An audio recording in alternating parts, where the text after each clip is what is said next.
I just don't have any answers of what this was, the proper way we should look at it. Like, flush it down the toilet, be glad we won, never think about it again and move on. Or we almost literally had 0 yards of offense against Navy the entire second half, and we got lucky that we won. And it's always something with Notre Dame. There's always something with Notre Dame. I'll tell you this.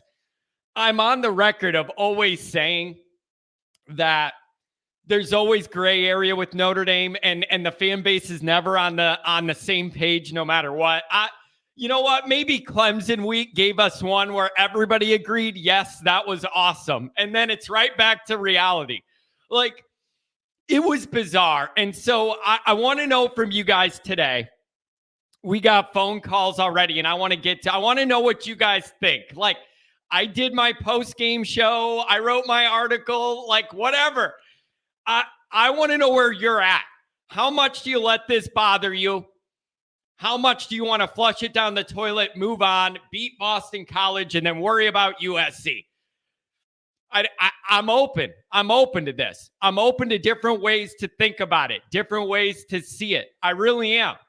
So that's what I want to do today. Let me know where you're at and why. How angry you are. You're just relieved we won. It's Navy. Relax. Why does it look like this in the second half? I want answers. Why did we have no answers? That might be the biggest thing, folks. 361-219-737. Going to be the first three up on the phone lines. We're going to get to the introductions. We're going to get to the shout-outs. Here's my biggest issue with it. You know the Navy game's weird. Everybody said the Navy game was weird. We all knew it was going to be weird. It's always weird. That's why I hate the game. That's why I tell you guys I respect the history and don't like the actual way the game is played every single year. It's my least favorite one. Here's the issue.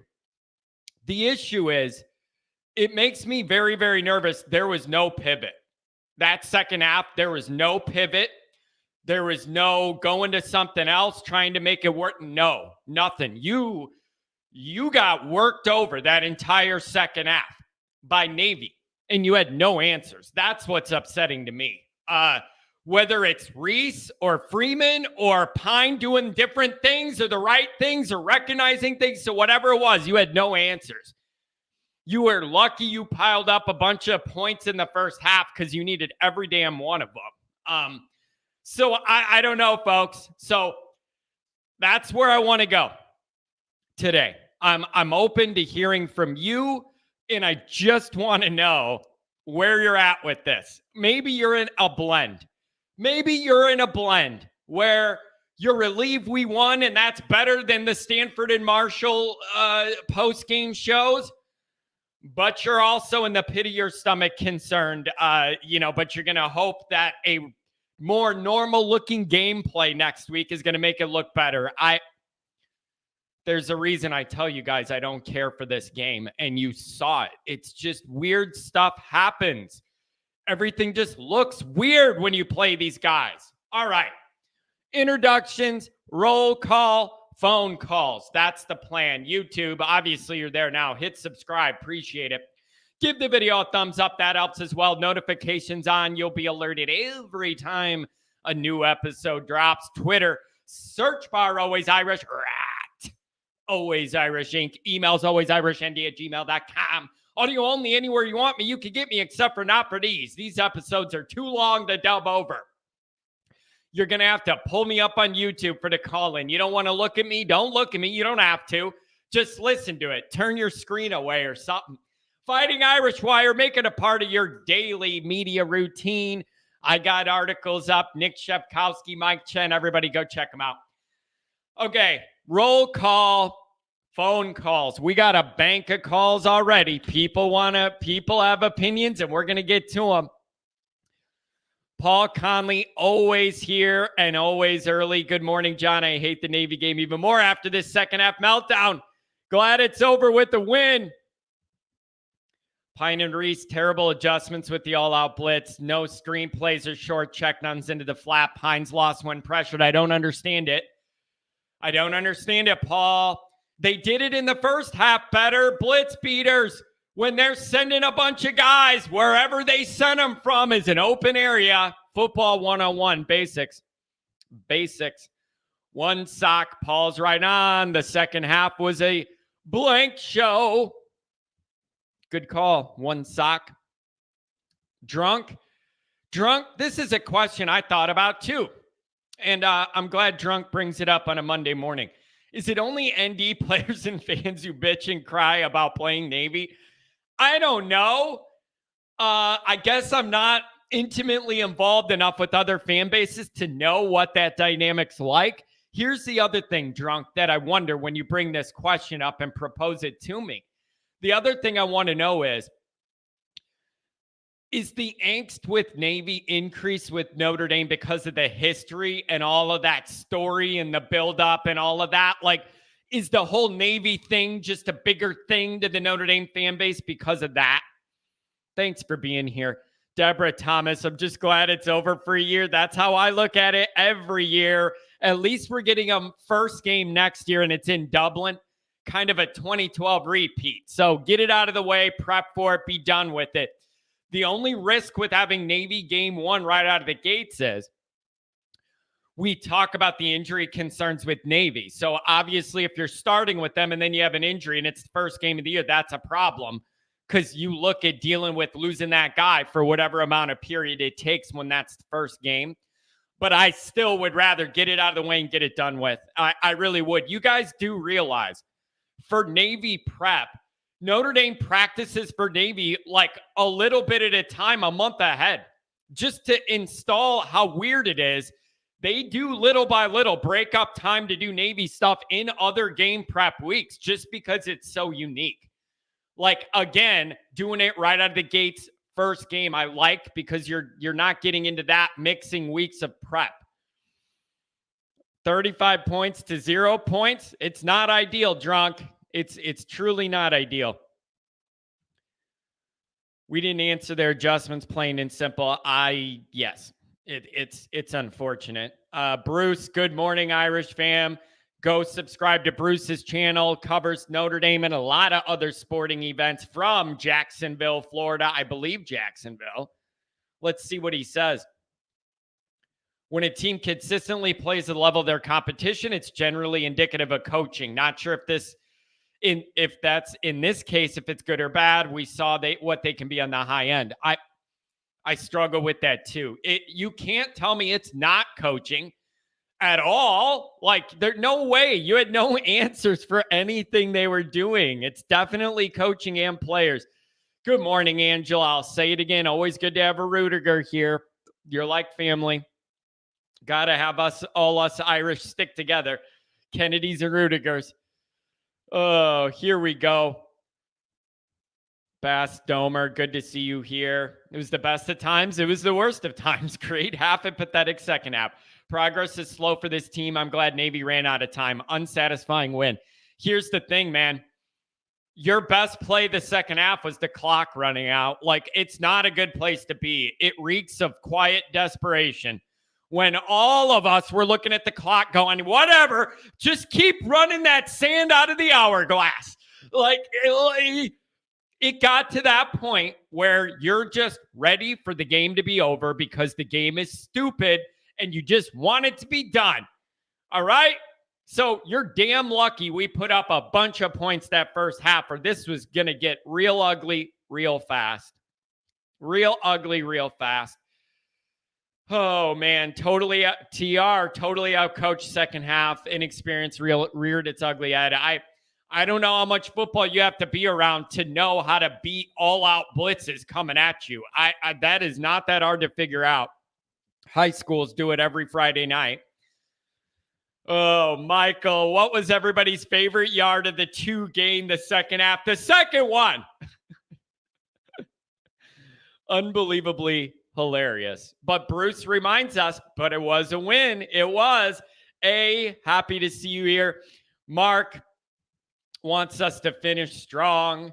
Dr. John, good morning, Irish Nation in Kent. I haven't seen Kent yet. We'll see if he shows up. Maybe we ran him off. The Navy game was too much for Kent, and he headed for the Ohio State Hilltops. I don't know. Jay Lehman, good to see you here, Jay. Figure out what we did right in the first half and build on that. Figure out what we did wrong in the second half and fix that. Jay, that sounds simple enough. I just can't believe it's almost funny to me. You couldn't figure out a way to move the ball against Navy for an entire half. It really does boggle the mind. We're going to get caught up with the chats. Then we're going to the phones, okay? 361-219-737-562. You're going to be the first bank of calls. V1 rotate V2. Obviously, there's no pivot, but a lot of these young kids have never seen a true triple option. Yeah, I guess. It's just... Here's the thing, man. You keep hoping with this team at some point this year when they go through periods of competent play, you just keep hoping that's going to continue. And you'll tune in the next week and see Notre Dame start where they left off and then get better, not keep regressing and keep 2 steps forward, but 3 back. And then you don't know where you're starting. Like the lack of linear progression, I feel like is driving a lot of people nuts, including me. As humans, you're more comfortable with a project that you care about when you can see the progress little by little, getting better and trending up. We don't have that this year. Every time we think we've turned that corner, we go back. And it's just very, very frustrating to wrap your mind around. It just is. Rumors. Here we go. Now we're talking, Jay. Rumors floating around. Indy's going to flip a 4-star QB. Recruiting flip season's here. It's going to be wild. We'll see. Here we go. Robert, first half, Notre Dame, Notre game. Second half, Notre lame. It's just how you can have no answer at all is astounding. Even if you just need to call a timeout you don't want to call and take 30 seconds and just sit there and take an extra minute to go, all right, it's an all-out fire sale blitz on us every play. We're going to burn these guys. Here's all we need to do. Just calm it down. Nobody had any answers. Nobody had any answers. And I can't believe that against Navy, that no one had any damn answers. That's just bizarre. Thomas Perry. Last week I said I felt ND and MF found themselves versus Clemson. They developed as a team, found some identity, built some swag. I was wrong. I apologize. That's what I'm talking about. That's exactly what I'm talking about. You want to feel that. It's human nature to feel something grow and develop, and you feel like progress. Nope. No way. Nope. Car kill. Worry about BC before USC got to call more screens and out routes? Yeah, absolutely. Here's the irony with BC. I'm not quite ready to get into that. That'll be for later in the week. The deal with BC is I think Phil's out hurt, and the backup they put in might be better than him. Bad team overall, but that guy gave him a spark last week. We're going to have to look at that when we get into the pregame. Mikey Poles, good to see you here, Mikey. Michael Urson, good to see you as well. Reese has to go. Hopefully Indy can snag some different makers from A&M via the portal. Is that allowed? Did their NIL money deals transfer from the portal from A&M over? Get some of that oil money? I don't know. This offense, it is not good enough. And I know Marcus Freeman's been around enough high-winning, high-level football to know that. I got to believe that. If I can't, we have real issues. Real issues. All right, we're getting cranked up for the phone calls here. Robert, Drunk, Mikey Poles, good to see you. Trying to get everybody here. Notre Dame 21-64. Just throwing this out there. Groupie can't be our kicker. Starting to be a little inconsistent here with the field goals. Something to think about the next 2 weeks. You need to spread it out and get 4 plays in mind instead of 3. Go for it. Go for it. All right, almost caught up with the chats. Matt Radke, good to see you here. I hope everything's going well for you and the family in Nashville. Just glad the clock family ran out. If there's one more quarter we lose, listen, Do you know how weak it felt of me to sit there and just hope the clock ran out? It was such a helpless feeling, man, to be like, what's our best way to win this game? Having the clock ran out. We had no answers. I literally was just looking at the clock going, oh my God, just keep running. Get this over with, please. Please. Here's some positivity. Phil, I still think we went out as bad as the second half looked. I mean, there's paths to that. What Notre Dame team are you going to see? I don't know. Nobody knows. It's impossible to know. Brad, Henry, I think it's time for everybody to cool their jets. I said the Clemson win was overrated. Clemson is really the 10th to 14th ranked team. This team has glaring problems. I can agree with that Clemson was overinflated. But I don't see how that directly connects to us having no answers against Navy. That's where I'm having a struggle. Like, yeah, Clemson was a little overrated, but we still played a damn good game. And the next week we had no answers. Oh, gosh. Matt Miller, good to see you here. Rob says, John, I'm telling you right now, we better not screw around with BC this week or we're going to have another 93 and 2002 upset. It's bizarre.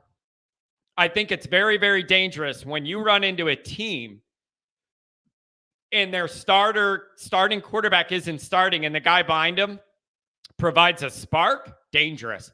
That's dangerous because then you get the momentum of that team being like, oh my gosh, our starting quarterback's down. Now what? Then you see that guy provide you a spark. That's a dangerous situation. We got to be aware of it. It is dangerous. Go Irish, Nate. We need to play Navy every other year, if not every 3. Fine with me. I'm telling you, least favorite game every year. Don't like it at all. And if you want to know why, put in the tape. Weird stuff happens.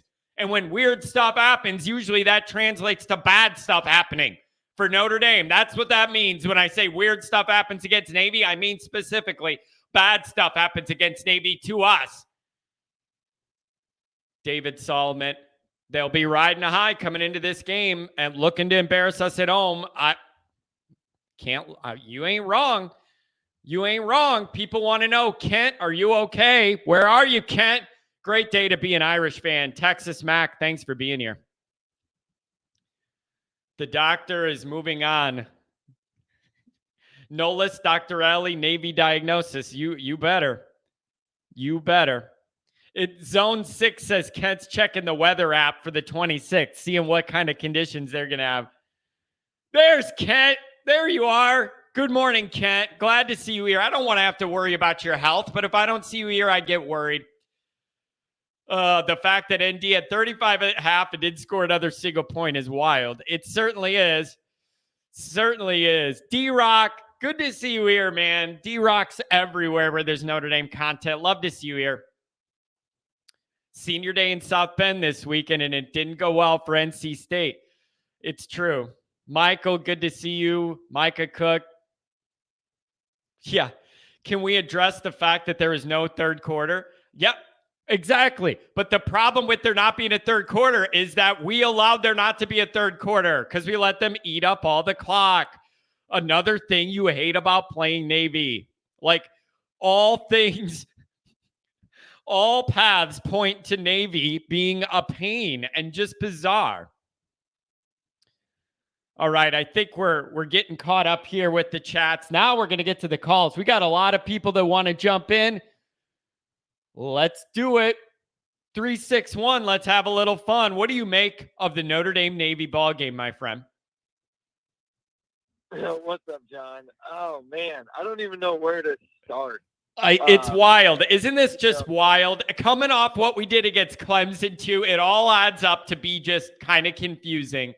Where are you at, man? Do you flush it down the toilet, move on? Do you analyze it and get upset about the second half? Both? What are you doing? Okay, well, so I'm thinking more big picture. And we took the win versus Clemson, came out, put up 35 points in the first half. You know, Lindsey has his catch of the year, which, little caveat, it there was no reason it should have been the catch of the year if Pine actually throws the ball to where it should have been, but whatever. I mentioned that too. Hey, I mentioned that too. Just because I'm the way I am, I thought that had to be mentioned. He had that guy beat if the ball's thrown the right way when it was supposed to be too. I digress. Good point. Yeah. But so we come out 35 points. We're like, okay, we didn't have the letdown versus Clemson. Then all of a sudden we did or something. And what was frustrating me is Navy clearly made an adjustment that, hey, let's put pressure on Pine and see what he does. And I don't know if I want to put the blame on Reese as much as I feel like I need to, in the sense of he's the coach. Okay, the first time we got the football, and by the way, we got 6 possessions in the second half. So we lost the third quarter, sure. We still got multiple possessions to do something. It's not like we only had 3 possessions to mess with the football. We had 6 and gained a total of 2 yards. We lost third quarter. But Reese needs to say, hey, dude, they're pressuring you. Where are your quick reads? Who's on your quick slant? Where's SM out of the backfield that worked in the first half? Where's Tyree? He's dropping back, looking and taking way too long. So my big picture takeaway is, if Pine is our next option next year, we have gigantic problems. And that whoever the 2023 rumor quarterback is, fantastic. If it's a transfer guy, I don't know, but somebody has to provide legitimate competition for Buckner, because Pine is not that at all. And I don't know if Angeli is, but after the second half on Saturday, BC and USC just got a free blueprint on how to confuse and stymie Drew Pine altogether. And there were multiple options for him to pull it on a read option, and he didn't. And that drove me nuts too. His decision-making is just awful. Yeah, I don't think it's as hard to beat those blitzes as we made it look. I honestly don't think it is. And so there was just no answers. I was even being like, take a timeout and just go to the side and really have a conversation with Pine and say, buddy, here's what they're doing every single time, the same thing. Here's an easy way to beat it. Relax. Like, they had no answers. And here's the thing, man. You just want to see linear progression, especially in a year where you're not going to the playoff. We as fans just want to feel that little bit of getting better each week and picking off where we left off. And you just didn't see that. And it leaves you wondering. And offensive coordinator, hot topic. Quarterback, hot topic. And they're just not going to be. They're going to be until it looks better. I don't know what else to say. Yeah, and what makes it worse and what compounds it for me is I'm seeing it. Then you hear Dan Orlovsky on the broadcast pointing out receivers that we can't see on the screen, telling us how wide open they were on that particular play. I'm like, come on. Like, yeah, you know who's blitzing. They're basically raising their hand going, hey, Drew, I'm coming for you, buddy. And it's like he has no clue. Yeah, he had no feel. Like, usually those quarterbacks start getting a feel of where the pressure's coming from. Like, he had no feel of the timing, even getting blindsided. Like, I felt like a hostage, Mike. I felt like a hostage. And I was just looking at the clock going, just run out. This is not fun. It's not exciting. Like, I'm over it. We're winning. Just let the clock run out so I could be mad about a win and not a loss. And that was just kind of not an ideal way to watch the second half. Yeah, and I would say stuff about the defense, but I know we were down some people. We had freshmen. It is Navy. It's different. All right, let me ask you this. Let me ask you this. Let me ask you this. Are you okay with everybody saying J.D. Bertrand wasn't there? That would have been the guy to stop the fullback dive. Therefore, it's okay. We let him run for 133 yards right up the gut, right at us all day. Because that's what people will say when you're mad about the fullback dive getting 133 yards, is that Bertrand wasn't there. Are you okay with that? I still think the fullback dive is like basic stopping the option, and we didn't do it. No, I'm not okay with it.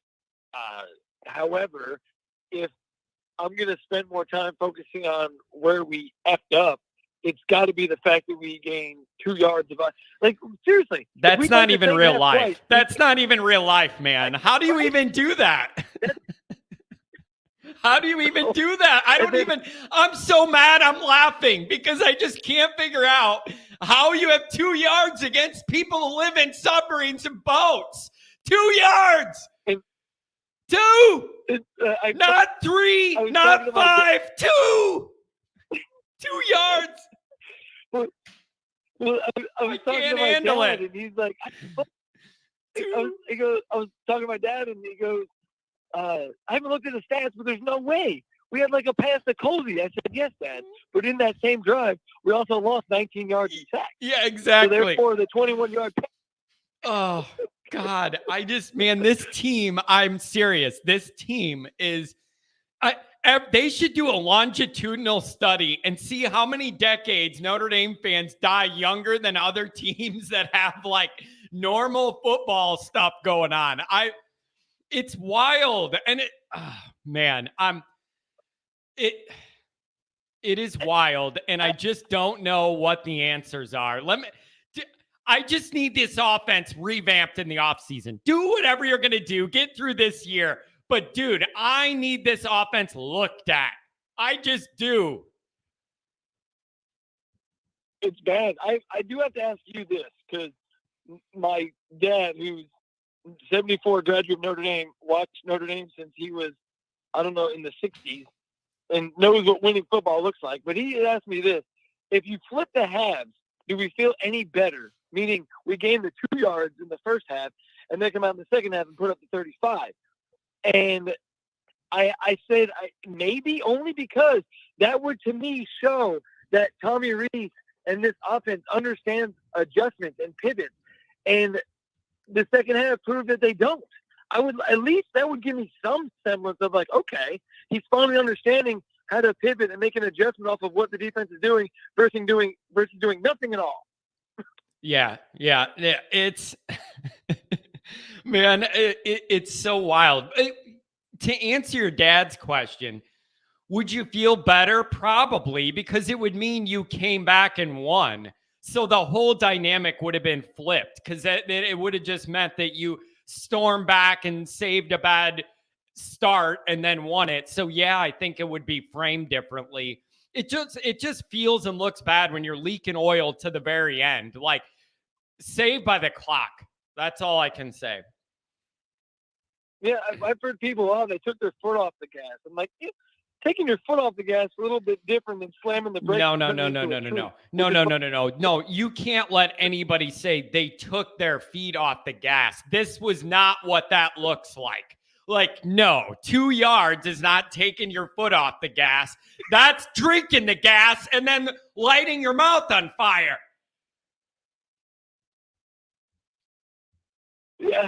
Yeah.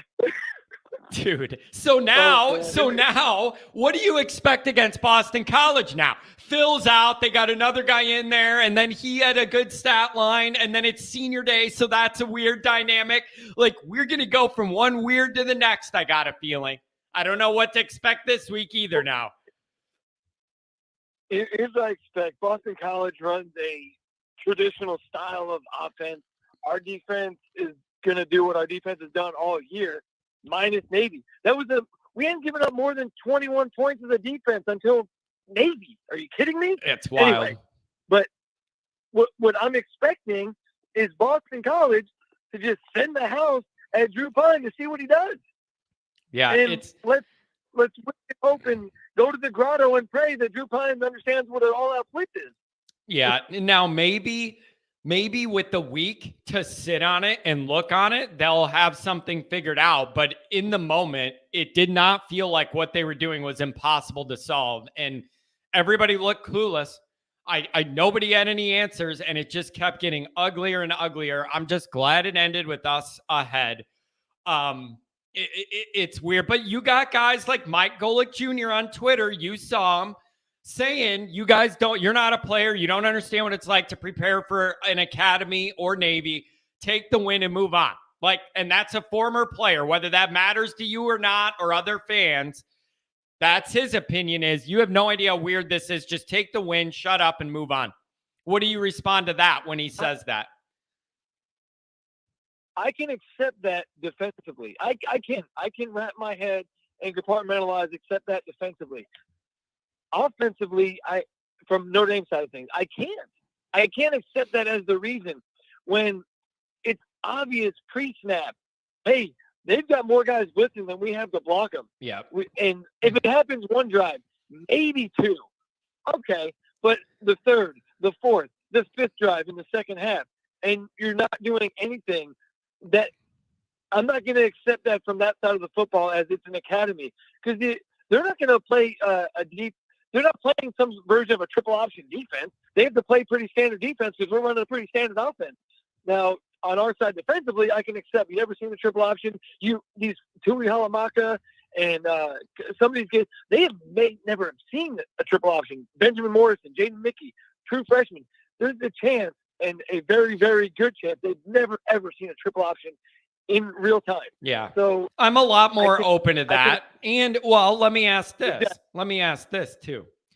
I'm a lot more open to that for the reason you said, and another reason. If the Notre Dame offense looked good most of the year and then struggled against Navy in a weird dynamic, they present weird stuff, I would not react to it as negatively as I'm reacting to it now, because the evidence just keeps piling up of offensive struggles that I don't think should happen at Notre Dame or look this bad. That's a part of this, and I admit it.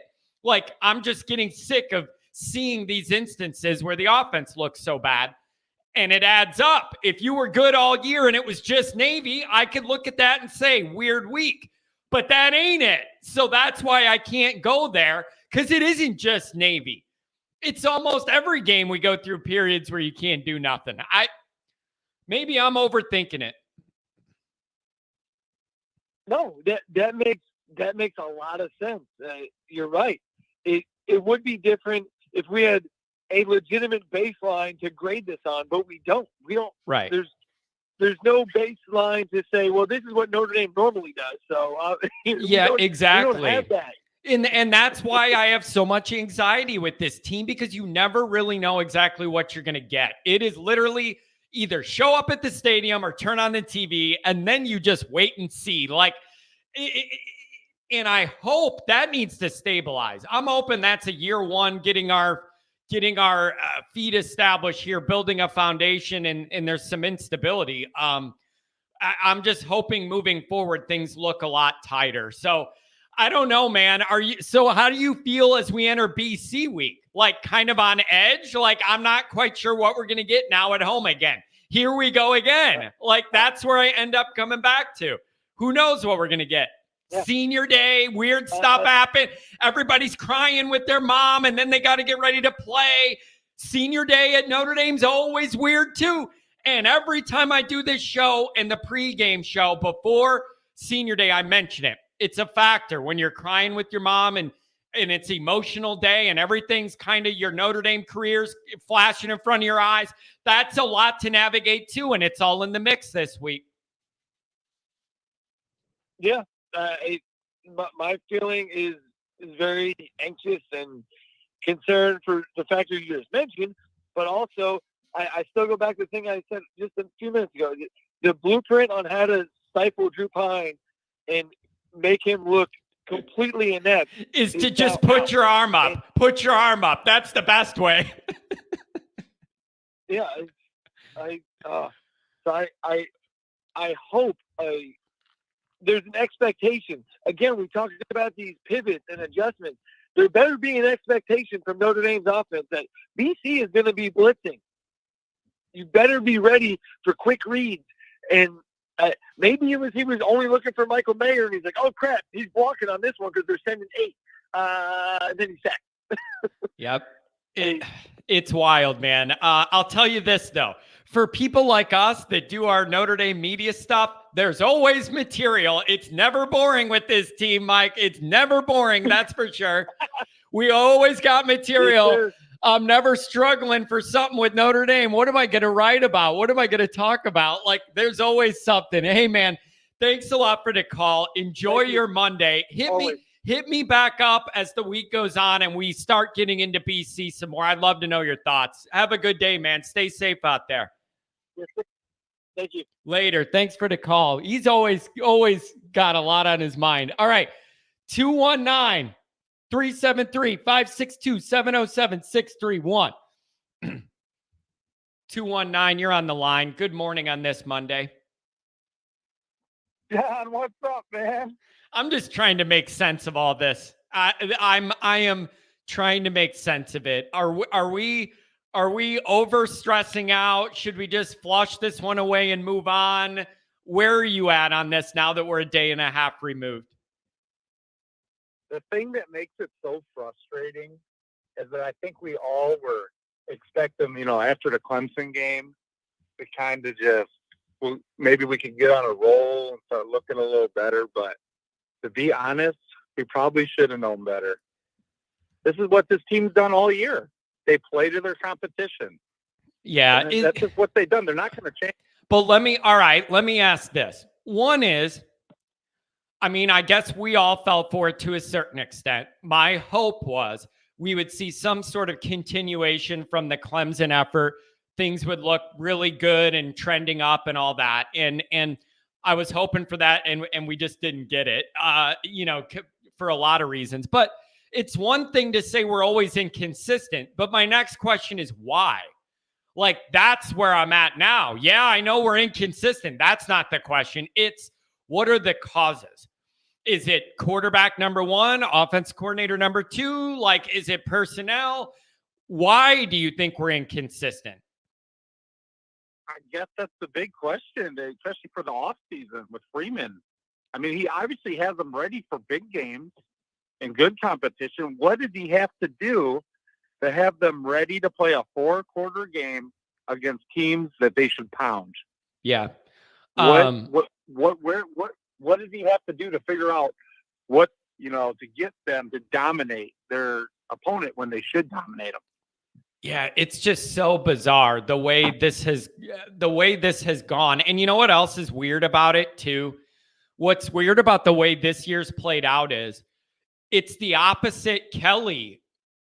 It's the opposite of Kelly in a lot of ways, where we're playing our better games against the good teams and then bad. He had it flipped where he got it to where we're going to beat all the teams we should beat. And then we play our worst in the biggest moments, aside from a couple games here or there. So everything's kind of flipped, and it just leaves you wondering exactly what the reality is. Yeah. And then some of these games that were the way better team talent-wise, probably having a really good quarterback to make a couple plays to get you out of a struggle would help a lot.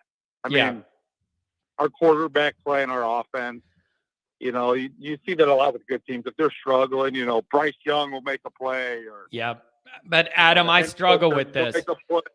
I struggle with this. Our quarterback's never going to make a play. How much?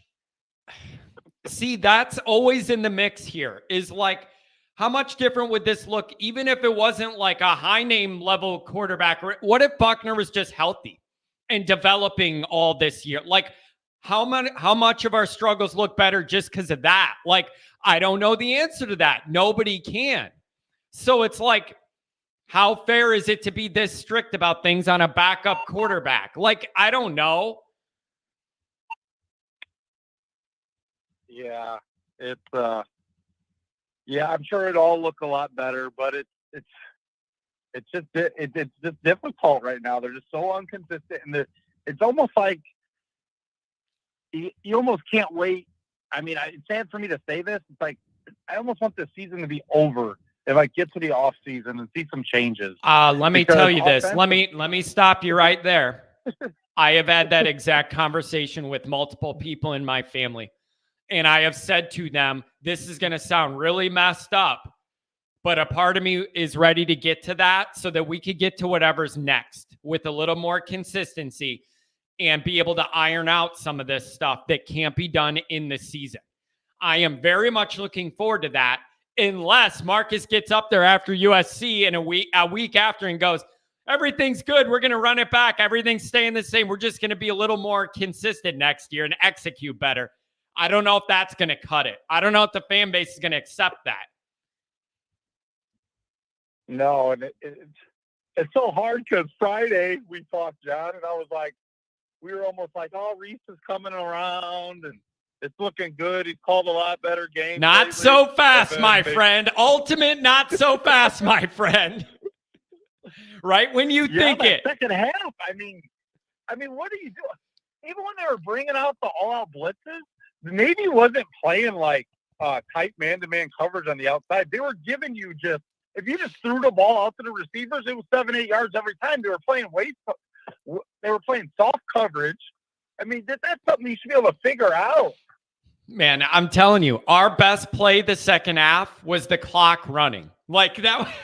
Like I literally was just looking at the clock and I kept tweeting, just end this. Just end this. I'm done with it. Just get it over with. Like I don't know, man.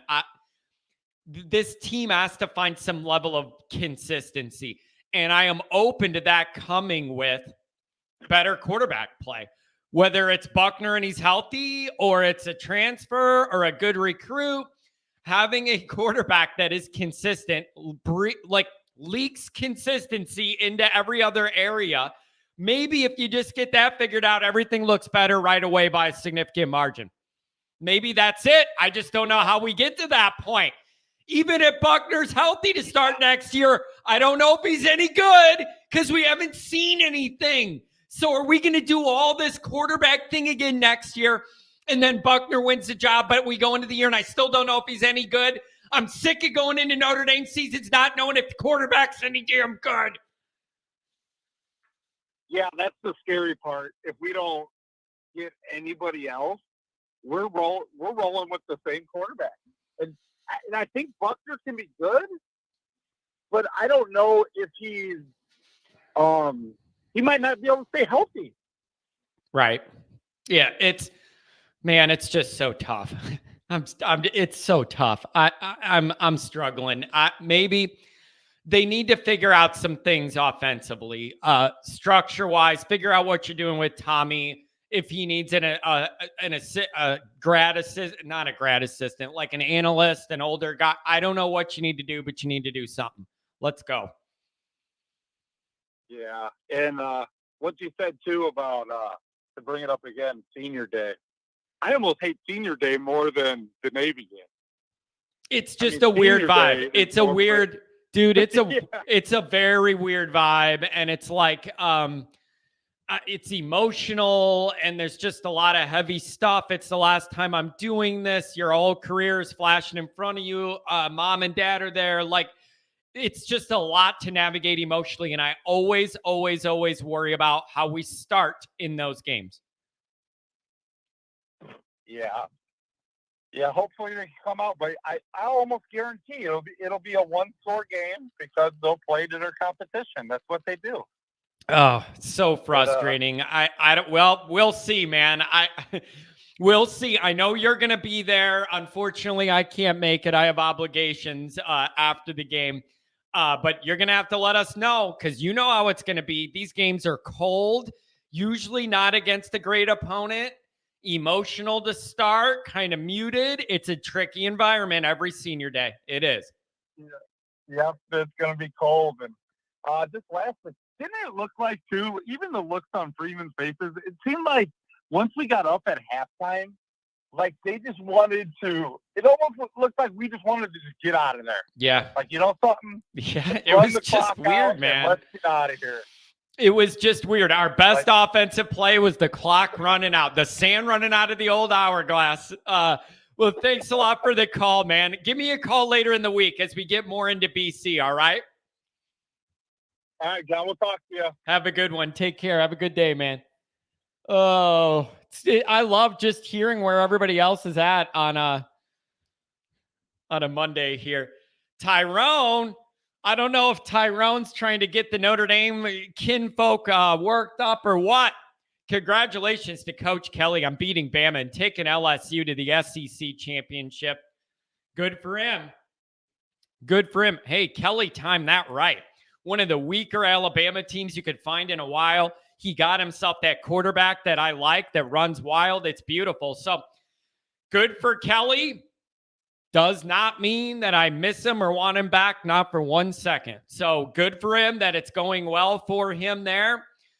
That does not mean I want him here or I miss him, because he was never going to do what he already did against Alabama and Notre Dame. It was never going to happen. Had multiple chances, was never going to change how he recruits. Don't miss him. So whatever good he does at LSU, good for him. But he was never going to do it at Notre Dame, had all the opportunity in the world to, didn't. So it doesn't mean that Notre Dame should miss him. No. Let's go to 737-562-631-248. That's who's coming up. 737, you're in heaven. Give me something good to think about on a Monday.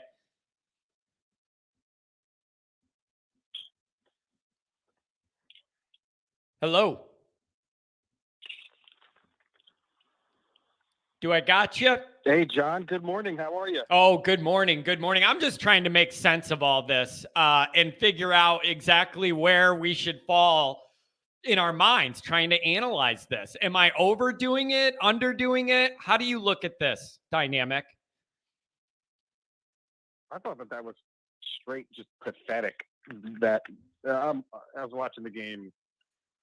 Everybody says you should feel good. It's 35-14, and we're looking pretty good. And I said, this is Notre Dame, man. And you could see it. You could see even the way that we finished up. You could see that they're, they don't have, they certainly don't have a killer instinct. It's one of those wins that when it was over, you're like, wait, did we win or did we just lose? You know what I mean? Like it was crazy. Like I couldn't believe it. Like it bothered me tremendously. Like that was a win, but my goodness, like this is, the week before we're talking about we did really, really good. And hey, we're talking about, oh man, we could be top 10 team ranked again, get to those 10 wins, and we're able to, and we're playing well, playing strong. And then what do you see? We just give it up in the backside. 12 yards in the second half. It's crazy. What I think now that I'm removed from it, a full day and then some, I think my biggest struggle is, as a fan, I feel very uncomfortable when I have no baseline of play to expect us to begin each game with and play with. That's what's getting to me. Like think about it, man. Like 2012 is a good example. You knew exactly what you were going to get every single game in 2012. A defense that gives up under 10 points a game and an offense that is going to struggle and do just enough to probably win no matter what. But I knew what that wasn't ideal, but I knew exactly what I was going to get. And it was the same every single game that year was that playbook. I can at least navigate that dynamic because I knew exactly what I was going to get every week and I could plan for it. This is different. You just have no idea. I have no idea what we're going to get. And I don't know where that inconsistency comes from either. Yeah, somebody said it before. They said, hey, we just gave BC and really everybody else. We've been doing it all year. But, man, if you want to see how to beat us, we'll give you the exact plan that you need to beat us. But, yeah, again, talk about adjustments. Like, we couldn't make an adjustment. Like, we can't do a sweep. We can't pitch it out. We don't do any of those things. It's just like I said, it was bewildering. I tell you, this is crazy. It's a crazy thought, but it's funny. Like I'm going through, the emotional roller coaster that is Notre Dame, and at the end, I'm sitting there and I'm thinking like, maybe we just felt bad for them. Maybe it's Veterans Day. We have this long-standing relationship. Maybe we just slowed it down so that they could look a little bit better. You know what I mean? Like maybe let's tug at everybody's heartstrings and say, hey, they're better. They look better. So because they're always close.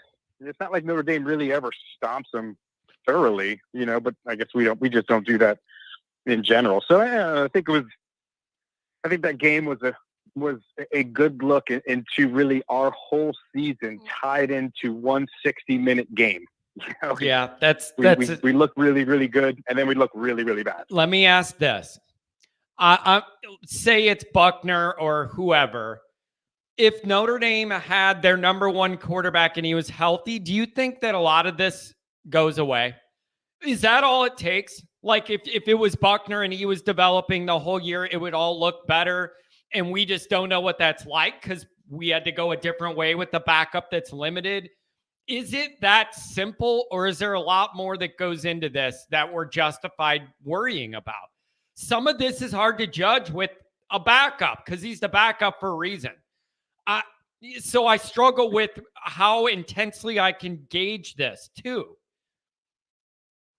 I mean, that's the hope. The problem is, again, you look at kind of our history and the history of Reese developing quarterbacks.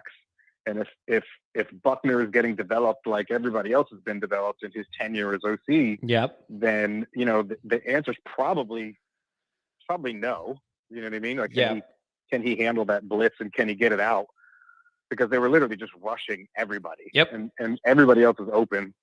I was not a fan of Orlovsky or the other announcer, and I never thought I would say, give me back, you know, Jason Garrett and Jack Collinsworth, but I think I'd take them back. But, you know, it's for him to hear him say, like, hey, everybody's open. And you could hear him, like, struggling with it. Like, I'm picturing him saying, my goodness, if I'm down on that field right now, I'm just dropping dimes all over the place because there's so much opportunity. But I don't know if Buckner's the guy, and I don't know if he's developed into the guy.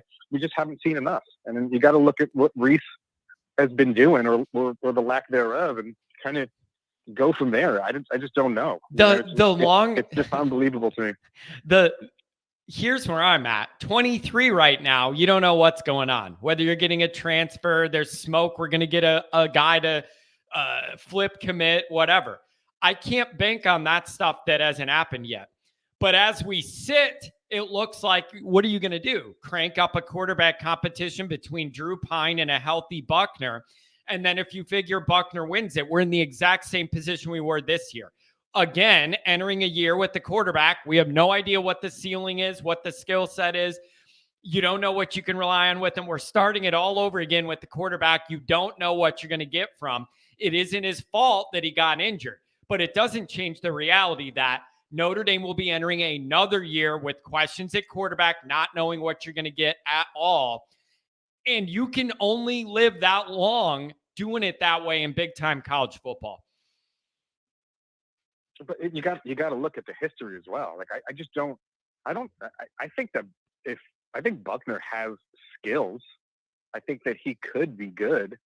The fact is that Buckner has just not been healthy. I mean, for whatever reason, you know, whether he's always maybe he's just not built to take those type of, you know, big time college hits. But you can't. There's no way that you could put all your eggs in the Buckner basket for next year because we already know what we have with Pine. He just doesn't stay healthy. Exactly, and that's not the whole year. And that is not rude. Or that is not like saying he's soft. No. It's just the facts. Maybe it's just bad damn luck. Losing a fight with the Stairs before the blue and gold game. Like, it's not his fault. But the reality is the one I have to deal with. And that is there's no consistency in the room that is the most important one in any football building, the quarterback room. We need some consistency on the high end.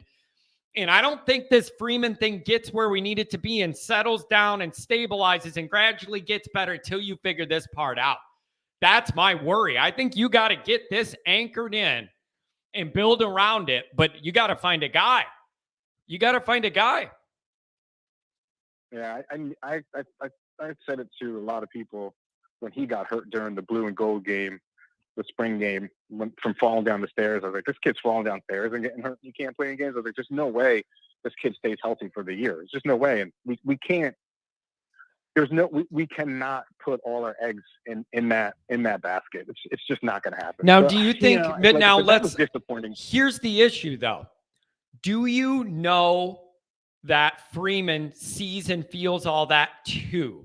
Like Freeman's job right now is to pump Drew up, get him in a good mental space, make the guys believe in him. Like that's his job for the team and for the media to portray that. Are you confident that behind the scenes, Freeman's sitting there going, off-season checklist, number one, figure out this offensive coordinator and quarterback situation. Like, is that? I'm going to be devastated if it comes off that Freeman doesn't see these problems the way we do. I'm going to be upset. If he doesn't see it, he has no right being the head coach of Notre Dame football. I mean, everybody sees it. Everybody, if you're not planning for that or looking at contingencies, then he shouldn't be in the position. I mean, it's as simple as that. There's no way he doesn't see it. There's no way he's not hearing it. I mean, I'm assuming Jack Swarbrick is probably calling him up every week and be like, hey, what's going on right now? This guy's been around winning football forever. He's been around winning football forever. He's got to know what this looks like and when it's good enough and not good enough. My worry for the Freeman era right now, my number one concern is they recruit after the USC game out west, and then they come back home and things settle down, doing some presser where it's like, oh yeah, we're just going to run it all back next year, but with better execution, everything's right on track.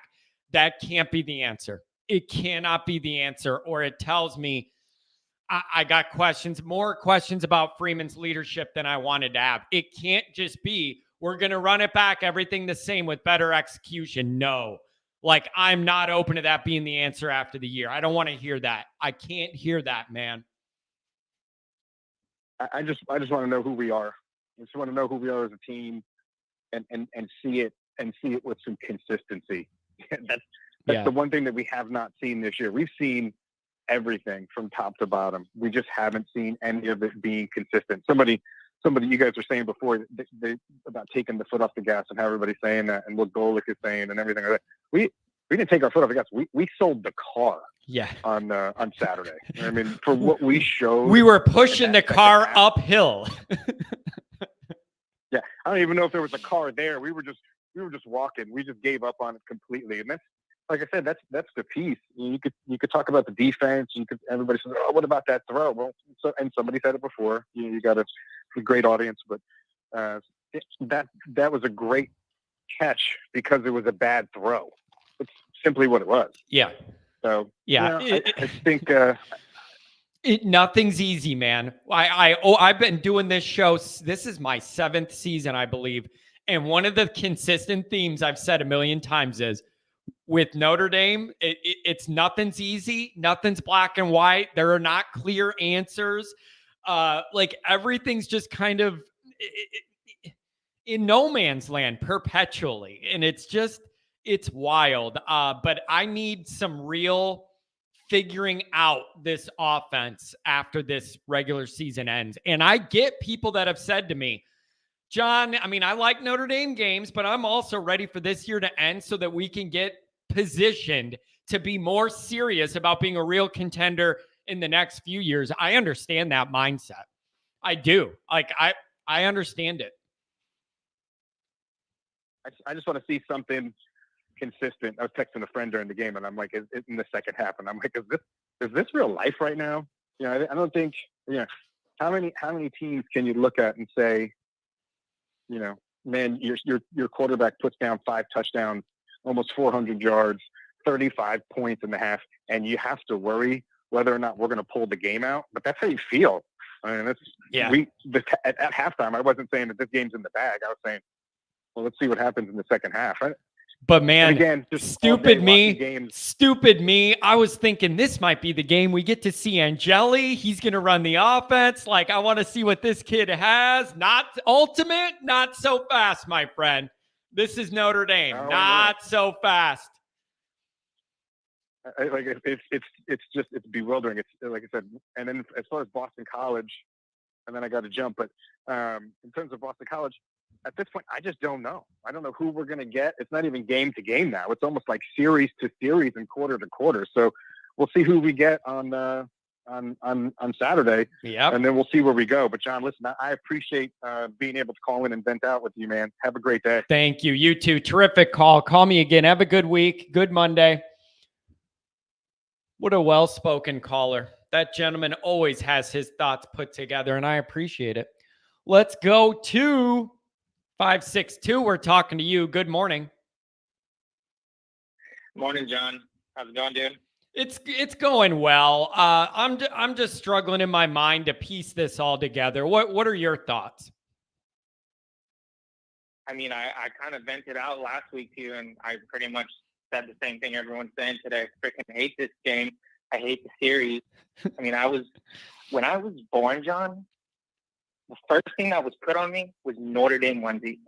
And as far back as I can remember, I don't ever really recall us blowing out Navy. There's been a few times in my life where I've seen it, and it's been good and great, but more often than not, it's always a close battle, and I freaking hate it, dude. Yep, it is hard to blow out Navy just because they eat up so much clock. Like, you almost need to force turnovers, and like a bunch of stuff needs to happen for you to blow them out. And that's why I say that is a big part of the reason that I say I do not like this game every year, because it shortens your margin for error, gets tightened when you don't have as many possessions. They eat up all the time. I just don't like this game. I don't like it.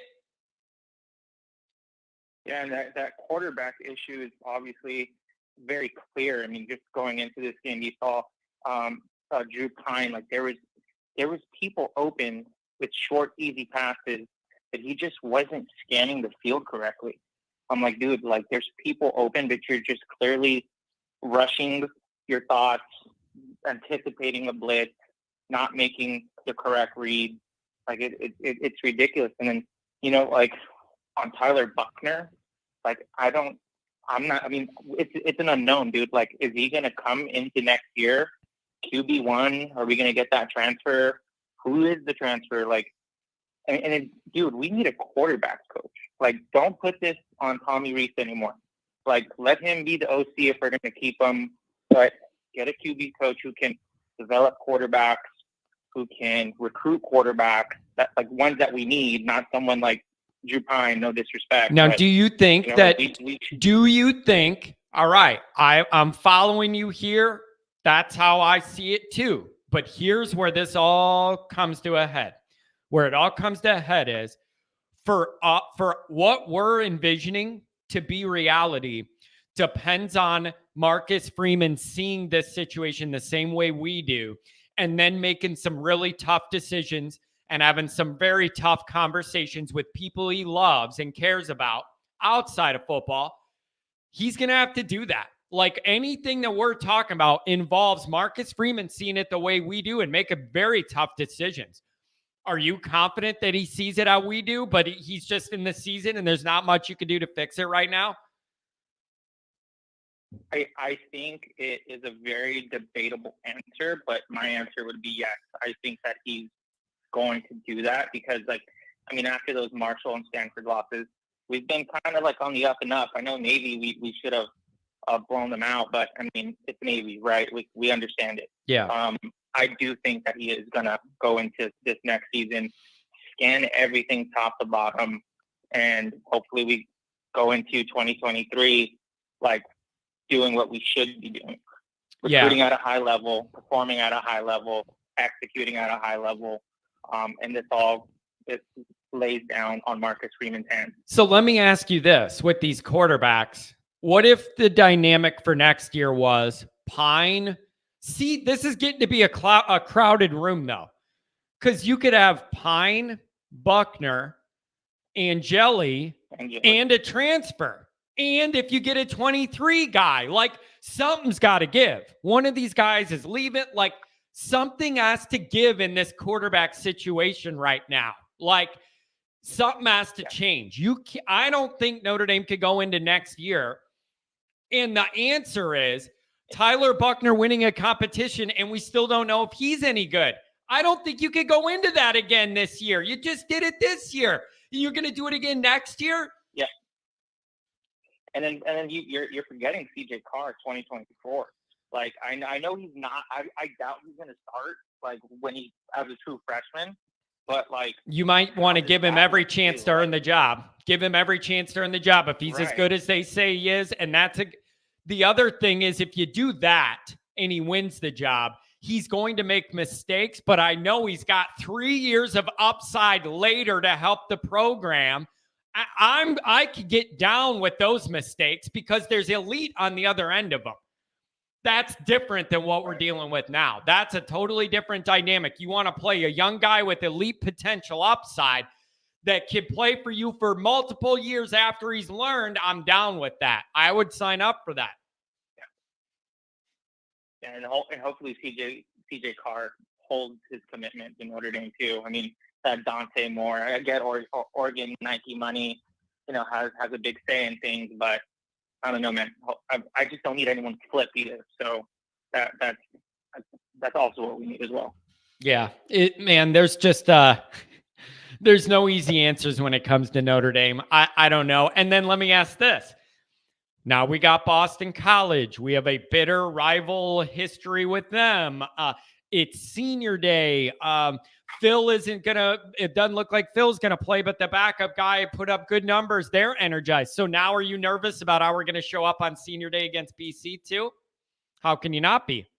Yeah, exactly. Right? How can you not be? I mean, we haven't shown up at home other than Clemson, in my opinion. Like in terms of like beating the way we should be beating people. You're correct. Clemson was kind of the only win that was like that. Yep. We play down to our opponents. We play up to our opponents. Boston College, hopefully, we're not playing down to them. On paper, we should beat them. This quarterback coming in there for BC, that guy was technically the reason they beat NC State. Like he got the 3 touchdowns that they needed to win. Yep. So, I mean, I know Phil Jurkovec wasn't a world beater, but who knows like what this guy can do. And it is cold. It is snowing in South Bend right now. I don't think it's going to snow this weekend. I looked at the weather out there, but I mean, it's still going to be pretty freaking cold. Hopefully, our kicker can make freaking kicks. Yeah. And then what about this, man? What about this? You got everybody in their own emotions saying goodbye to Notre Dame, running through the tunnel the last time. Mom's there for you. I'm telling you, it matters. I worry about it every year. It's just, and I'm not saying it's wrong to like get emotional about your Notre Dame time ending. I just think it's a tough dynamic to get your mind into kill mode to go knock somebody out. 631, you're coming up next, by the way. Hang in there. Go ahead. My bad. Yeah, hopefully they can show up, dude. I mean, hopefully they get their emotions together. Hopefully Marcus Freeman can get them emotionally prepared for that day, and they just go in there with a strong mentality, ready to blow out people. But how we looking like with the depth chart this week? I mean, do you think J.D. Bertrand, Xavier Watts, Merriweather, are they all going to be clear to play? I don't know that yet. It's pretty early. What did Bertrand have? Was that a concussion thing, a head thing they said? Was that what that was? I think that was Merriweather. It can be both. I'm not. I know. Yeah, Merriweather was that, and then I don't think I even saw what Bertrand's was. Maybe somebody in the chat knows. And then look at that, 20. What are we? 20-point favorite against BC. That's hilarious. Every time we've been 17-point favorites, we barely escape with our lives or lose. I'm not going to be quick to jump on the 20. Like, no way. Yeah, dude. That's How could you ever bet Notre Dame? How do people bet Notre Dame? It's impossible. Dude, I called last week, and I told you that we were not going to cover the spread. That's exactly what we did. We did not cover the freaking spread.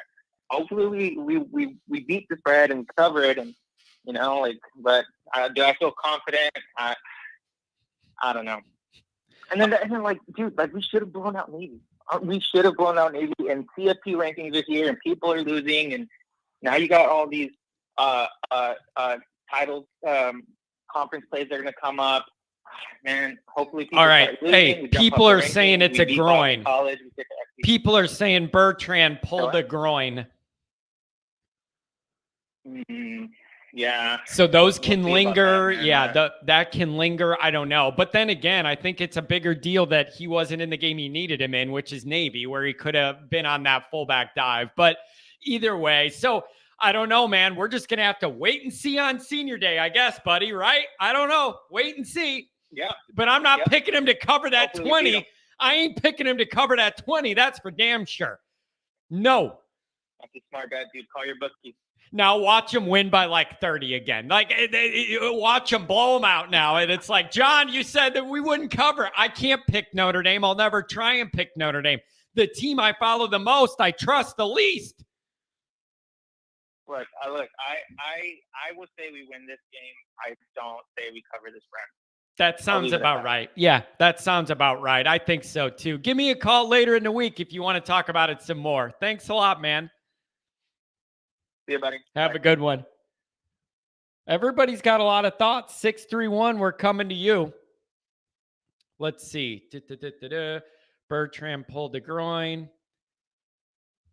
Pray for the University of Virginia. Sad news. Listen, I saw something about that on Twitter, not the full story. Was there some sort of dumb shooting again or something?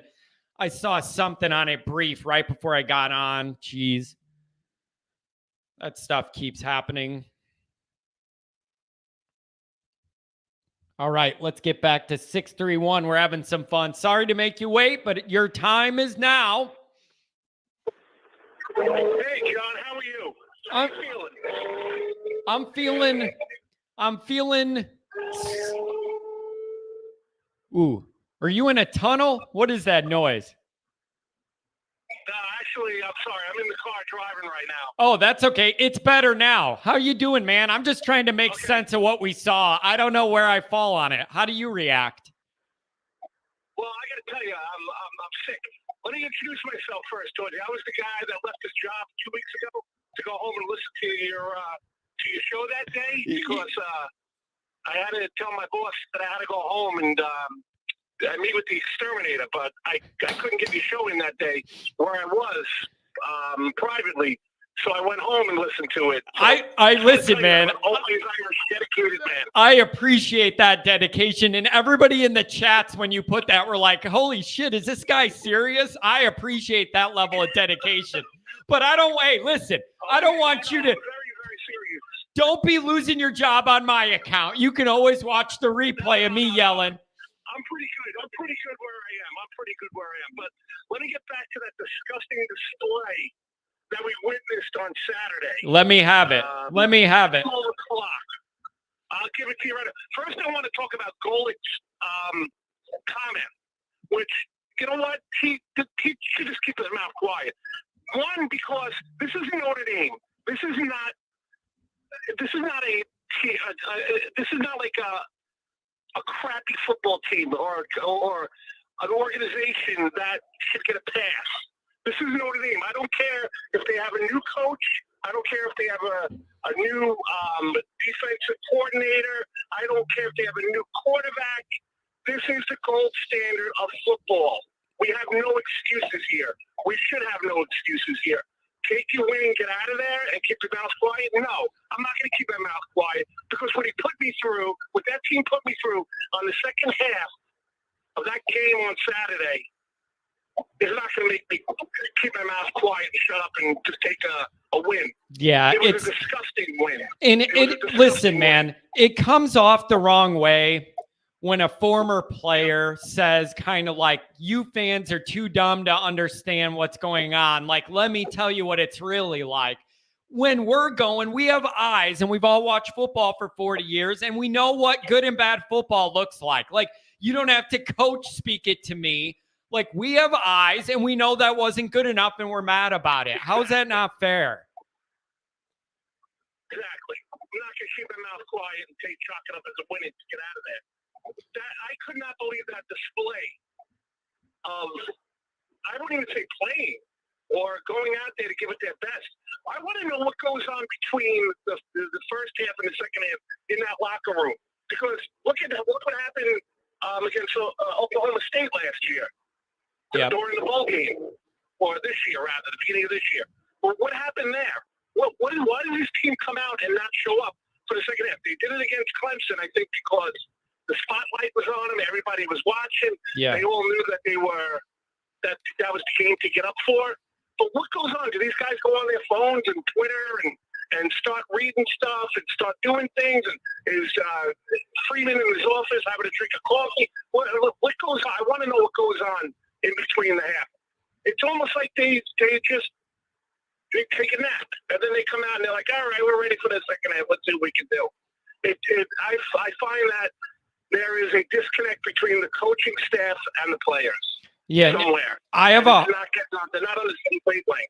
I have a hard that's where I struggle too, kind of parsing out blame or trying to find like percentages of when we struggle, I want to be able to diagnose it. And I want to be able to go, okay, half of this is the quarterback, half of it's the bad play calling, some blocking. Like, where do you start to gauge where this is going sideways on us? Like, do you think it's more on the offensive structure and Reese? Do you think it's simply we don't have a good quarterback and it's weighing everything down? Is it a blend? Like, how do you start to diagnose this to get out of it? I think it's a lot of things, but I just think that the main thing is a disconnect between the coach, the coordinators, and the team. Like, they can't get them motivated to get out there and play that second half.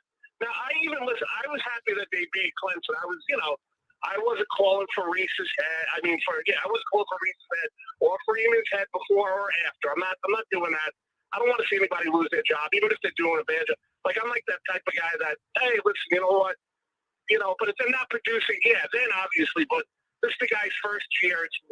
I guess Reese is the second year as a coordinator. He was a quarterback's coach, but it's just like I can't. But I was very happy that they won that game, just like everybody else was against Clemson. That was great. But then all of a sudden, like you said before, I'm kind of waiting for this year to be over with so we can figure out what's going on here and straighten it up and hopefully come out next year with a better identity, a better quarterbacking room. I think that's where a lot of it has to lie. All right. Now, what do you think the short-term outlook is like? Like, what would make you feel most confident going into next year in the quarterback room? Do you feel like we need to flip one of these 23, 4 or 5 star guys? Do you want to transfer? Do you want a Buckner Pine competition again? What are we going to do? I think here is obviously Pine is not going to come back. And I don't think Buckner's the man. I mean, the guy hurts himself sneezing. I mean, that's the type of person that he's frail.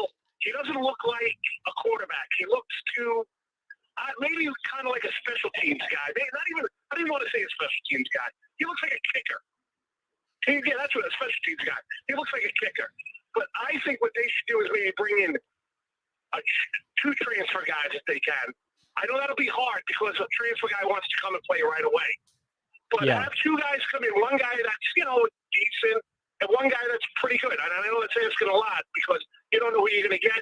They got to be academically required to come to the school too, because we do have, we do have to have some type of, academic score for them to attend the school. Yeah. But, I think that might be your answer. 2 guys, because if that guy gets hurt, the guy that transfers gets hurt the first game, we're in the same predicament again. Yeah. Yep. It's you need stability there. You need some sort of stability there. Whatever you think of Reese, good or bad, offensive coordinator, whatever, stability with the quarterback would go a long way to making a lot of this look better, especially when our offensive line is gotten better most of the year and been decent. You need answers at quarterback, and that offense. Wide receiver help's coming. That's not going to be a weakness in a couple seasons. We're going to have talent there. But you got to figure this quarterback. You just have to stabilize it. It's the most important position in sports. We have no stability ever there. No stability ever. We're the gold standard of college football. Notre Dame is Notre Dame. I mean, how can you have this problem being Notre Dame? That's the one thing I can't get over. Listen, man, I ask that every day. Every day I wake up, I say, how can a really good top-level quarterback not want to put on that gold helmet and be the Notre Dame Golden Boy quarterback? And then you know what I remind myself, man? Maybe I'm out of touch. Maybe these kids don't look at it that way. And guys like me and you are old, and we're old Notre Dame guys, and that's what we love. And we think it's special, but maybe the world's passed us by. I don't want it to be true, man. I don't want that to be true. This isn't, we're the last generation from that Rudy crowd, I'm in my 50s, so, that generation of Rudy and wanting to play for Notre Dame and you know, is kind of like, hey, let's go play for Oregon because they got better sneakers over there. Right. You know? Yeah. Like I can't, you know, a gold standard. like I can't imagine that with all that goes into our thing being like, oh, Nike money, cool shoes, I'm going there, when we have like religion and heritage and all this history built up and all of it. It's exactly, man, it's wild. But maybe we're old. Values. Maybe I'm old, man. I'm old. A lot of kids don't want the academics too. They don't want to have to do the academics to keep themselves playing on the team. They want to know that they can screw up a little bit and be like, oh, the coach isn't going to get on me or suspend me for a game because I'm going to this school. I'm going to that school. Notre Dame, they'll cut you, they'll cut you right down. And you know what? You got to, hit the books better and maybe you'll start next week. At least that's how I still think they are. I hope they're like that. But my question to you is this. I've been there asking it, but if Notre Dame, they're going to make a bowl game, but I'm saying if they go against LSU, which probably will not happen, it's a far fetch. But do you think Foskey and Mayer play in that game, or do you think that they end up going towards the NFL? What a good question. Probably go to the NFL. I mean, think about it, man. If it was any other team, you wouldn't even be asking that. You would say go to the NFL. That's the smart thing to do. If it's not a playoff game and you're not on the hook, that's my line on that. If it's a playoff game and your team's going to win a championship, you should play, I think. Anything less than that, I get you looking for your future. I can't risk my NFL career just because I want to stick it to Kelly, right? Like, I don't want to have I'm not getting Jalen Smith. I'm not getting Jalen Smith just so I could stick it to Swamp Thing is my point. Yeah, no, that's good. Well, that's really what I had to say. I'm glad you gave me the time. I appreciate it. And let's see what happens against Boston. We don't know what's going to show up against Boston. Listen, man, I really appreciate your dedication. I appreciate your loyalty and all of that. Stay in touch, my friend. All right? Will do. Thank you, John. Take care. Take care. Have a good one. I'm telling you what, that dude is legit. He had the accent. This dude is legit. And he was dead serious a couple weeks ago when he said, I'm leaving work to go watch this show. To hell with this. I'm just leaving. Like, tell your boss, I got something important to do at home. And it's watching me yell. That makes me feel good. I appreciate that. Oh my gosh. Oh, let's see. Drunk. The kids just want to twerk and party, bro. So do I. But I also want to win some football games. All right? That's all I want to do is twerk and party too. But I also need us to win games.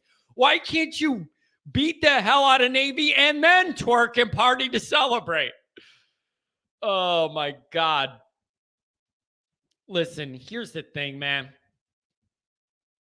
Notre Dame makes things harder than they have to be. And it really, really, quite frankly, stresses me out. All right, you guys, listen. Offense is not as hard as Notre Dame makes it. Like, we get sucked into Notre Dame land, Notre Dame land, Notre Dame land, Notre Dame. Everything we do is in a tunnel and a scope of Notre Dame. We're not in a conference. It's just Notre Dame, Notre Dame, Notre Dame. Turn on and just flip the channel on any Saturday afternoon and just look. There are teams with quarterbacks you and I have never heard of, throwing to receivers you and I have never heard of, all over the place. Whipping the ball, crossing patterns, in rhythm, big arm throws, just all this excitement, activity, criss and cross, and pick plays, all this activity and movement. And then there's us. It looks harder than it has to be.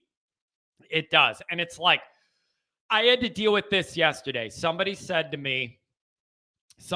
John, I thought you were feeling good about Notre Dame after the Clemson game and all that. And now you're riding Reese and Pine again. But last week you were saying they did a good job. Listen, I'm not building Tommy Reese a trophy. This is important.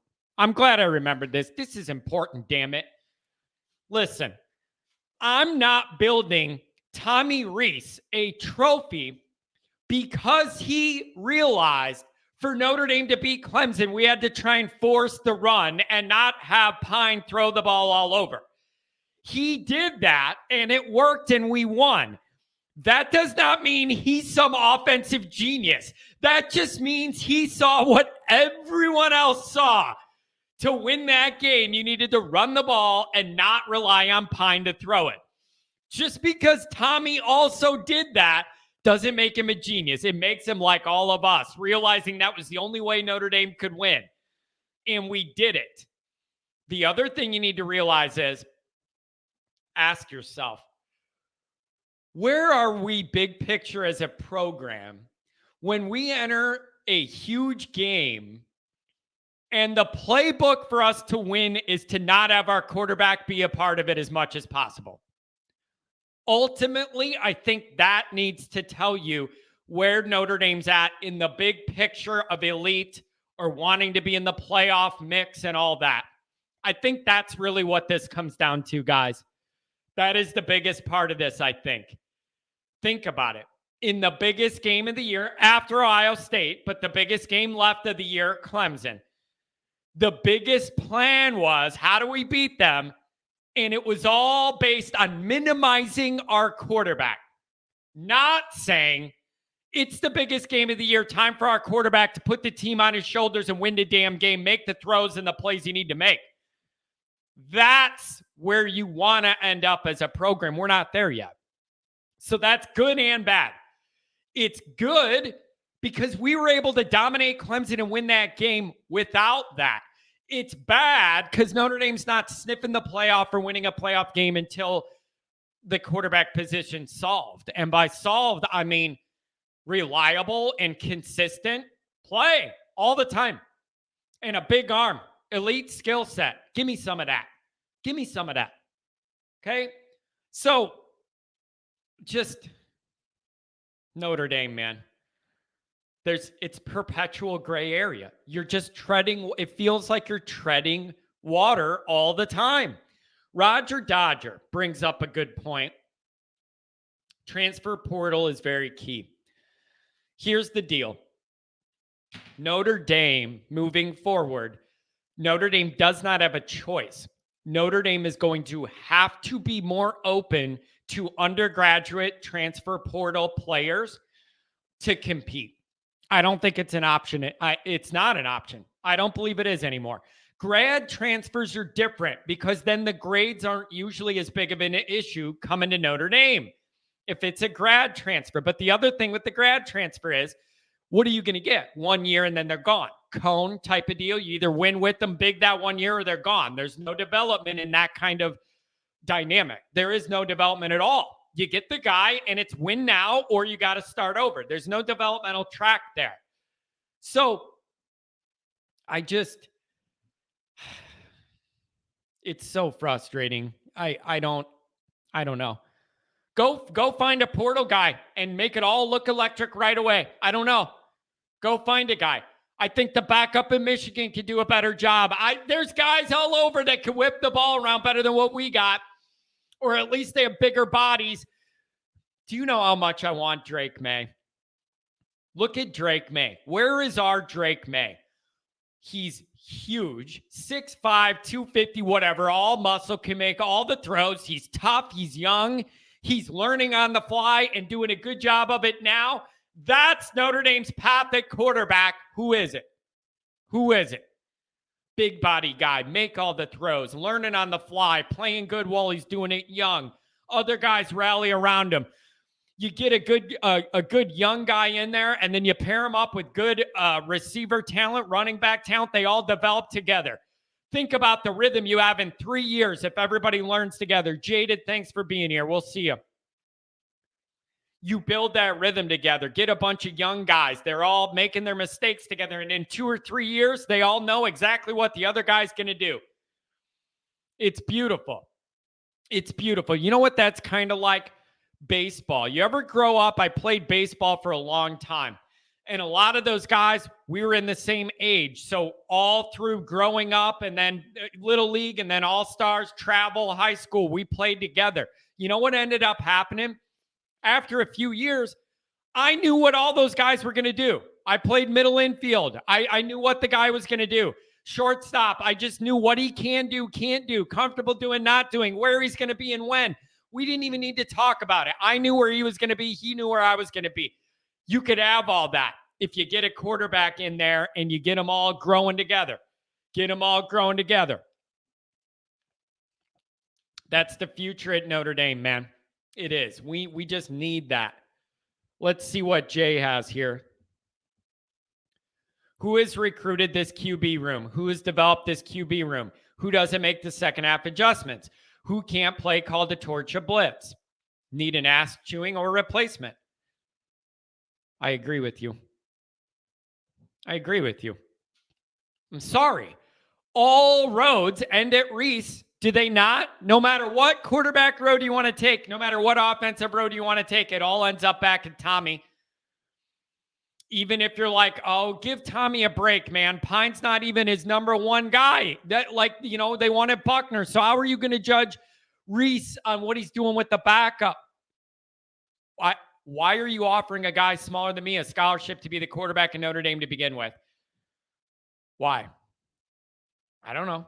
Why? He's smaller than me. He has a limited physical skill set, and everybody knew that, and we did it anyways.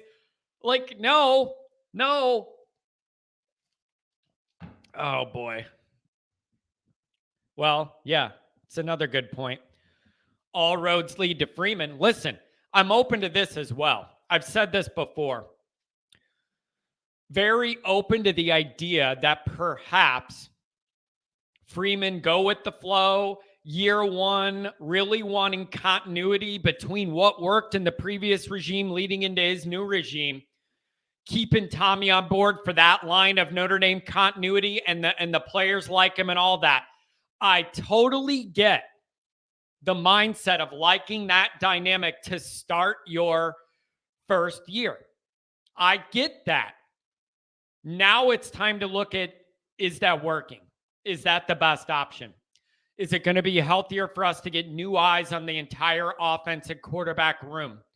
Are we developing quarterbacks well enough? Are we recruiting them well enough, or do we need to adjust? We're a few weeks from December and have no answer for quarterback in 2023. For as much good has been done on the recruiting trail, that's an issue. That's a big question mark. That's uncomfortable. So there's just a lot to figure out here. There just is. And I am banking on the fact that Freeman sees this and he knows it's all a problem. Recruiting, development, retention, offense, overall. He's been around enough winning football. He's got to know these are issues. And when they're done recruiting in California after the USC game, and then things settle down before the bowl game, whatever, we're going to get through all that. I need to see some real accountability. And there's just got to be tough discussions had that no one else hears. If it's Freeman, Swarbrick, and Tommy in a room, or just Tommy and Freeman, whatever it is, tough discussions got to be had. Do they not? Do they not? Freeman's definitely afraid to step on toes, at least right now. Doesn't want to hurt feelings and is going with the flow. Next year, I need to see him bring the smack down. That's exactly what I was just saying, and it makes me nervous. You're the head guy. Your reputation is wrapped into all this. Your coaching reputation, your reputation as a guy in this business is on the line. That means sometimes you got to make tough decisions. Sometimes you got to let your friends go. Sometimes you need to find a way to say, maybe we'd all be happier and better off if we went separate ways. That's why you got the head job, to make tough decisions, have those tough conversations. It's going to be time. This offense isn't good enough. And I'm more encouraged about the wide receiver situation by the week. I keep watching the highlights of our recruits the next couple years. They're going to be fine at wide receiver. I need a quarterback to get it to him and somebody to scheme it all up right. Brad, John, how are you going to feel when we get blown out in the Ohio State game next year? Are you going to come back to reality and jump ship on the Freeman factor, or are you going to go all in? I can't worry about that game yet. Look at how many games I have between now and then, Brad. You're making me worry about the Ohio State game that's like 9 months away. I got a bunch of worries here in the next few weeks before I worry about that one. I got plenty of time to worry about that one. Oh, man. Jeez, talk about getting me all worked up. You're going to have me stressing out about Ohio State. It's like 9 months away. Jeez. Man, Luke, no, I have not seen this. I woke up, wasn't on Twitter last night, woke up, fired up this show. Have you seen the QB flip stuff from 23? I really haven't, but as soon as I'm done here in a minute, I'm going to look it up. So, folks, that's going to be it for the show today. Cutting it a little early. I got errands to run, things to do, people to see. Great bank of callers, really good chats, a lot of people involved. Hit like. It helps me. Go ahead and hit like. I'm not able to see on here how many people are doing that. Hit the like button. It helps me in the search algorithm. Beginning of December, I can reboot my pay thing to get the super chats going and all that. I got messed up on the back end with Google. Had to redo all my contract and everything for the payment thing. I'm hoping sometime in early December it'll be back. It's got a reboot. Thanks, everybody, for being here. We'll talk to you on Twitter. Have a good one.